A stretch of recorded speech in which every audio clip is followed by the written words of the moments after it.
They attacked by air, land and sea, taking Israel by surprise during a major Jewish holiday. Now, 13 and a half hours after Hamas launched its audacious assault, Israel says it's at war, and Palestinians are already paying a heavy price. Airstrikes raining down on Gaza and a warning that electricity supplies to the Strip will be cut. The attack began at daybreak with thousands of rockets fired from Gaza, hitting Ashkelon, Beersheba, and as far away as Tel Aviv and Jerusalem. At the same time, dozens of Hamas fighters crossed the heavily fortified border in at least 7 places. They infiltrated Sderot and other southern towns and villages, gunning down civilians, torching homes and taking hostages, including in the Ofakim and Beeri kibbutzes. Since then, the Israeli Defense Force has been engaged in gun battles with Hamas in numerous locations. And it's been hitting back hard, bombing Hamas targets, high-rise buildings and health facilities in the densely populated Gaza Strip, which is just 16 square miles and home to 2.3 million Palestinians. Kira Moodley reports on the day's developments, and just to warn you, you may find some of the images distressing. An astonishing new image that turns this decades-old conflict around. Palestinians atop a captured tank in Gaza. A coordinated and unexpected attack, a breach in Israel's security that it appears they simply didn't see coming. Street battles inside Israeli towns, a stunning failure for the state. Their retaliation only just beginning in Gaza, the full consequences still unknown. In the early hours, they came by land, sea and air. All this footage from Hamas itself as it triumphantly declared the start of Operation Al-Aqsa Flood. The flood began with a stream of rockets. The militant group fired more than 2,000 from Gaza into Israel. Smoke billowed in cities such as Rehovot and Ashkelon. On this Saturday of Simchat Torah, Israeli security taken off guard by this attack on a Jewish holiday. At around 6 in the morning, a rocket fell near the house and everything burned. The house destroyed, the windows, the walls. We heard a massive shock. Our child was startled. I don't know. We live in a reality that is not real. We've decided enough is enough, said Hamas's military commander as they broke through the Gaza fence. This unprecedented attack was an apparent Israeli security failure akin to 50 years ago at the start of the Yom Kippur War.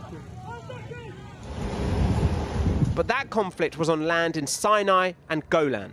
This was terror and death on Israelis' doorsteps. Militants riding through the city of Sderot as Hamas began taking control in Israel's south. Unprecedented large-scale incursions onto Israeli territory. One of the deadliest days in its 75-year history. With citizens told to remain inside, through the slats of their blinds, they witnessed the unimaginable. Israeli police fighting to get back inside their own station. Hours later, the Prime Minister convened his security cabinet. All eyes on a man leading the country's most right-wing government, who promised to put national security first, but who has instead focused on his political problems at home. Since this morning, the state of Israel has been at war. Our first objective is to clear out enemy forces that infiltrated and restore the security and quiet to the communities that have been attacked. The second objective is to exact an immense price from the enemy. The Israeli Defense Forces soon launched Operation Iron Swords, targeting Hamas militants and with heavy airstrikes on the Gaza Strip. And they released a video showing their soldiers preparing for mobilization.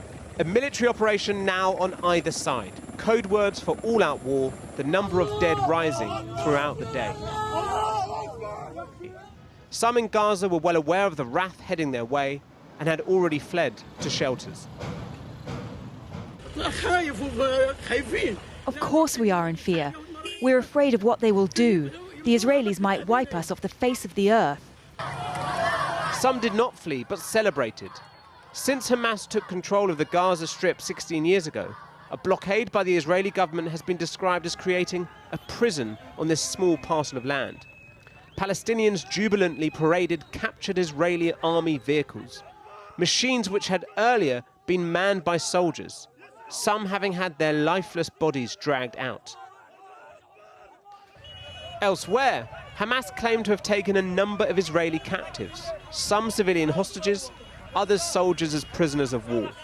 In total, enough for them, they claim, to swap for all the Palestinian prisoners currently in Israeli jails. Over in the occupied West Bank, they chanted a bullet for a bullet and fire for fire, we have risen. It was here in places like Jenin, where Israel's military raided the refugee camp 3 months ago, causing widespread rioting, that many thought the tensions would boil over. Not in Gaza. Some did throw stones at Israeli soldiers, small skirmishes, but Hamas this evening said their operation may have started in Gaza, but it will expand to the West Bank. The militant group continues to release footage of their attacks.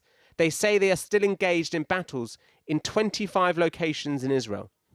And the Israelis continue to pummel the Gaza Strip, with Netanyahu telling US President Joe Biden that a forceful, prolonged campaign, which Israel will win, is necessary. This is just the first 12 hours. Well, earlier I spoke to Hamas spokesman Ghazi Hamad and asked about his group's attacks against Israeli citizens, which have been described as unprovoked. Look, I think we as Palestinians, we are fighters for freedom, for dignity and for prosperity. So we are fighting for the future of our people. It is enough for us as a Palestinian to live under occupation for 75 years. And it is a time now for the international community to understand that the source of all evils and pains and tragedy is occupation. I think we need all the international community to help us to end this occupation and to give the Palestinians to establish their state. So I think all the time we are paying a price. So I'm not too afraid from Israel. Now they are now in Gaza, they are killing, they are destroying buildings and towers, and destroy the infrastructure, the electricity, everything they destroy. You now have a situation where Palestinian gunmen are apparently roaming the streets, killing civilians, taking people hostage, ordinary civilians hostage. There's no justification for that, is there? Look, I think all people now looking at for the civilians of the Israeli civilians, and they don't take care about the Palestinian civilians. Now, today, until this evening, we have about 200 people were killed in Gaza. 99% of them are civilian, children and women. And in the last 10 years, more than 10,000 people, Palestinians, were killed here in Gaza. And most of them are civilians. But do you make a distinction between killing Israeli military figures and civilians? Do you make that distinction? Look, we abide to the Islam ethics and morals. And we will never thinking to attack the civilians. But I think it is open confrontation now. I think we have a strong commands in order to avoid the civilians. Our fight is with the soldiers and settlers and against the occupation. This is our goal and this is our aim. But you say you act within the laws. You say you act within the laws of Islam, but there's nothing that justifies the killing of civilians, which we've seen in the last 24 hours by Hamas and by Palestinian militants. Look, I think we are very careful. We are very specific in this way. As I told you, we are doing very hard to avoid the civilians. But I think, as I told you, it is an open war, confrontation, conflict. It is not easy to do everything 100%. But as I told you, we are abide to the ethics. You say you're being careful, but there's civilians being mown down at a bus stop, being killed, shot at a bus stop. That's not careful, is it? You don't take care about the Palestinian civilians in Gaza Strip and West Bank who are killed every day in the West Bank and Jerusalem and Gaza. No one take care about the Palestinians. No one take care every day. That you know that since the beginning of this year, about 233 Palestinians were killed in the West Bank. It's almost exactly half a century since the Yom Kippur War. Is that timing significant, symbolic to you? I think it is now today that the world should understand very well that the international community should understand they have to put in for the occupation. Second, listen, that Israel should not, that they are not free to do everything against the Palestinians, that as a Palestinians, we have the power to stop this, to make kind of deterrence and to stop the crime of Israel.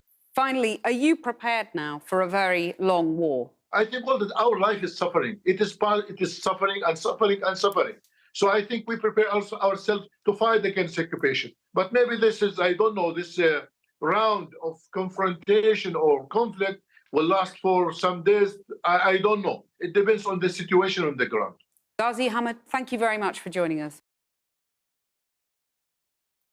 Well, Lieutenant Colonel Richard Hecht is a spokesman for the Israeli army. I spoke to him earlier and asked what shape he expects this war to take. So we have an unprecedented event, Kathy, that happened this morning, where Hamas basically unleashed a combined offensive on Israel with a massive salvo of rockets and also a ground invasion to Israel.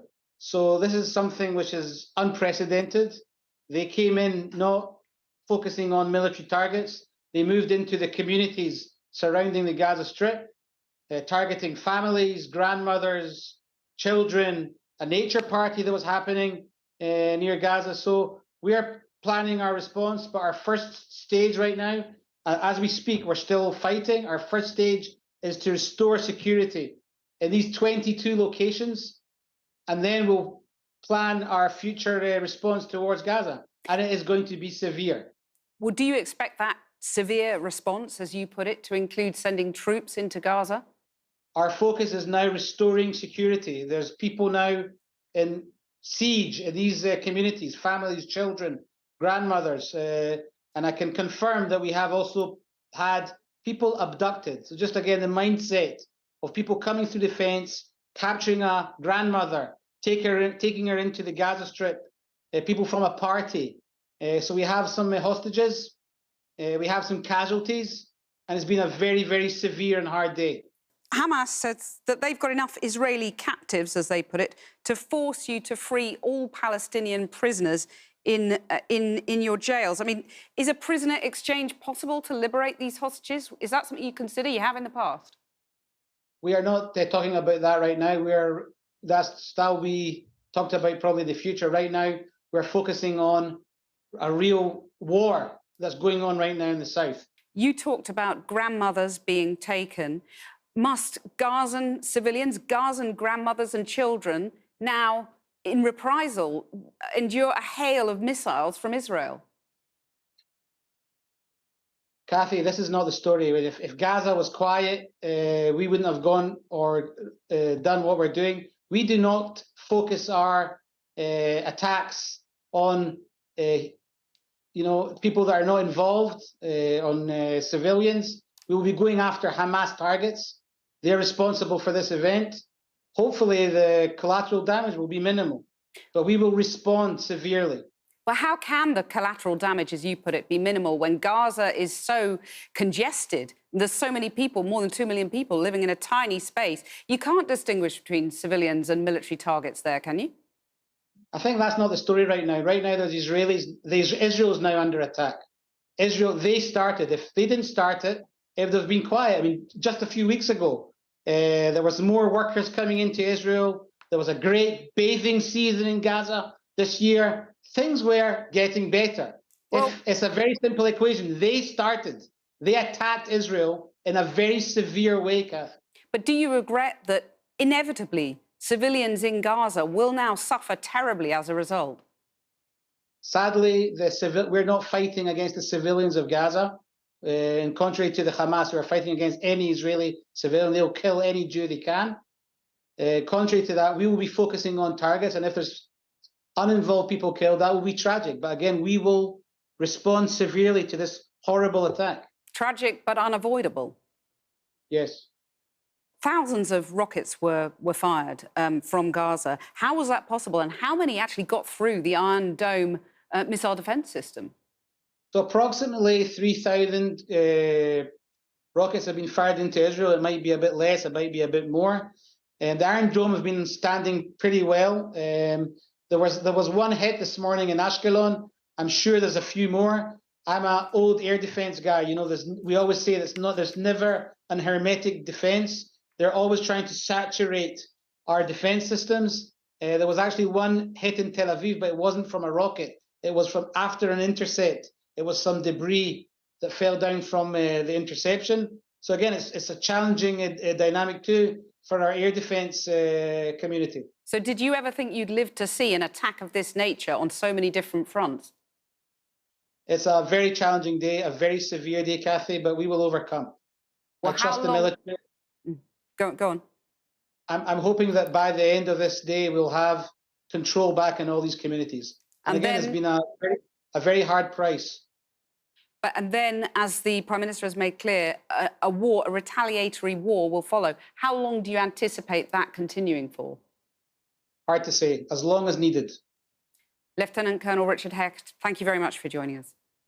Thank you, Kathy. Well, the unprecedented operation by Hamas comes at a time of turmoil in Israel, its hardline government under intense pressure from pro-democracy protesters. There's also growing despair among Palestinians in a year of rampant settlement expansion, flare-ups over a holy site in Jerusalem, and 200 killed in Israeli raids in the West Bank. The peace process is effectively over, and many of their allies are normalising relations with Israel. Porrick O'Brien looks at the backdrop to today's events. If war begets war, it feels like it's spawning at an alarmingly bloody rate across the globe. Today's attack on Israel, though, both a long time coming and in a form no one was expecting. Especially, it would appear, Israel itself. So, how did we get here? Yesterday, the burial procession of a 19-year-old Palestinian on the West Bank, that, as is often the case, morphed into violent protest. Not counting today's bloodshed, nearly 200 Palestinians have been killed in fighting this year, the highest death toll in almost 2 decades. Some 30 people have been killed in Palestinian attacks on Israel. The suppression of Palestinians, the violent backlash against Israel, is the cauldron in which extremists on both sides stirred up the conditions that led to today. The domestic players include hardliners who've occupied the Israeli government and a hollowed-out Palestinian Authority. Then the regional actors likely involved in today's attack. I think the result of what we're seeing unfold in Israel is very much a coordinated attack by Hamas with the help of Iran and Hezbollah. I think I don't have the intelligence to say that, but my analysis is that this required months of planning and definite support from either Iran or Hezbollah or both.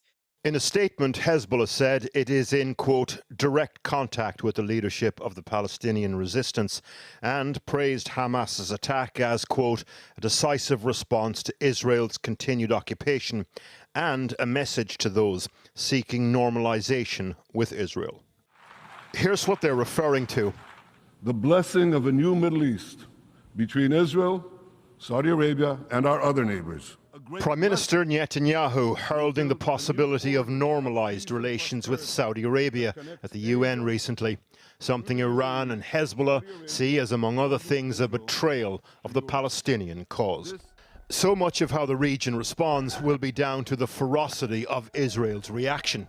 And is there a world in which this could be the start of a series of united, coordinated attacks by Israel's enemies?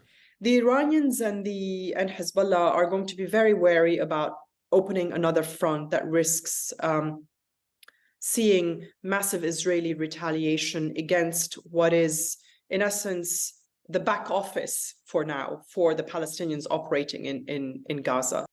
Proxies are always players in this part of the world, but there is nothing proxy about the people who will suffer the most in whatever it is to come. Well, joining me now to discuss all this further is our international editor, Lindsay Hilson. Lindsay, the words unprecedented have been used from both sides. Is that the case? This is unparalleled for various reasons, or can you draw comparisons with previous conflicts? Well, I think if you compare it with, for example, 2021, there was a 10-day battle, if you can call it that, or clash between Hamas and the Israelis. In those days, the Hamas fired 4,300 rockets. Already more than 3,000 have been fired from the Gaza Strip into Israel in one day. So I think that shows you that this Hamas attack is on a greater scale than we've seen before. And this level of coordination by Hamas, that the way they've managed to get in, to infiltrate, they've taken 54 hostages. This is unprecedented. And some of those hostages have been taken back to Gaza. Now, in the past, you had Gilad Shalit, one soldier who was taken hostage, and that took years for the Israelis to negotiate his release. And now if we're talking about, we don't know how many are in Gaza. So that, again, is unprecedented. And also the way this has taken Israel by surprise. What was going on? There are some reports that Prime Minister Netanyahu had put too many soldiers up towards the West Bank, where there have been a lot of problems recently, and taken the eye off the ball in the south. But that is also unprecedented, something so big, which the Israelis just didn't see coming. And you talk about the hostages being taken back to Gaza. Might that affect the Israeli response, do you think? Well, definitely. What Hamas is saying is that the hostages are being held in their tunnels, in other facilities. Now, obviously, the Israelis do know where some Hamas facilities are, and they want to bomb those facilities. But if those facilities have got Israeli civilians or soldiers, and obviously that makes a difference, which is why the hostages were taken in the first place, as well as in order to try and swap them for Palestinian prisoners in Israeli jails. But from what we've seen already, we've seen that the Israelis are mercilessly bombing Gaza. And, this is desperate. Already 200 Palestinian civilians and citizens killed, and 150 Israelis. This, again, is a much higher death toll on the Israeli side than we've seen before. So briefly, what now? Well, I think that two countries have the possibility of negotiating. That's Qatar and Turkey. The Hamas do talk to those countries, but there is no direct line between Hamas and Israel. And the Palestinian leadership is sclerotic, it's weak, it has no legitimacy, there are no peace talks. It's very hard to see how this comes to an end quickly and how such a mediation could take place in the next few days. Lindsay, thanks very much for joining us with that analysis. Well, Gaza has been under bombardment all day, leaving its residents fearful about what the night ahead will bring. This was the scene just a short while ago as more airstrikes light up the sky. Targets have included high-rise buildings housing families, as well as offices used by Hamas.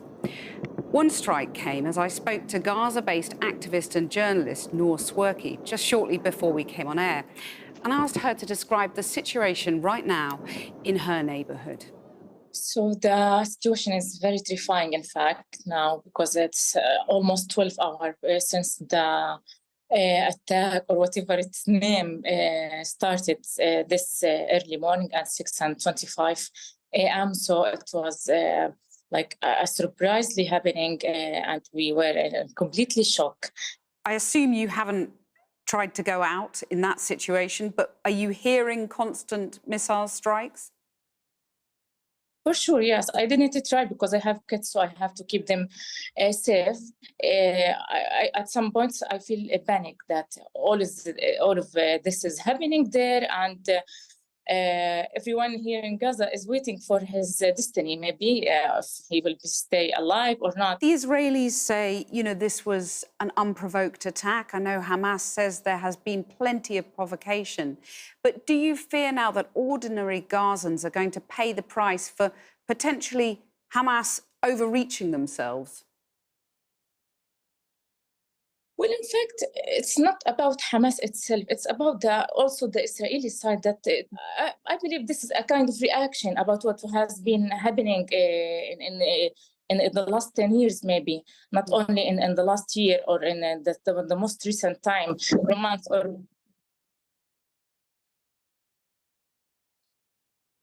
Sorry. It's okay. Was that a missile strike? Yes. Okay. So we can't hear it here. Now. Describe what just happened to us, if you can. So it's a kind of bombing, not sure if it's from our side or the Israeli side, but I believe from the sound, it's an Israeli airstrike for some place maybe, or a building or whatever. We will wait for the news to know where. Yeah. Because you were all the way through this interview, you've been very calm and, very composed. And when you paused there, I could see the terror in your face. Yeah. It's a terrifying situation, not only for me, it's for any human being, to be under fire and to watch his destiny by himself or herself, to wait for maybe to die or not to die. This is the situation here for the Gazans. In fact, we have a daily life before this day.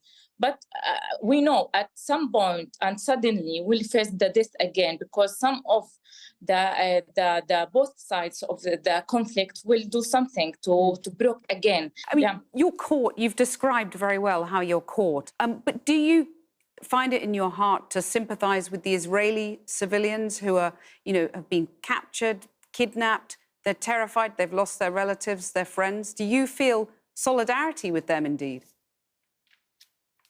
It's not about empathy or solidarity. It's about the humanity, in fact, So we are all human beings, and at the end of the day, we are all human beings. But the engagement with the civilians should be respected with these rules, and this is what should be happened. Noor Swerki, thank you very much for joining us.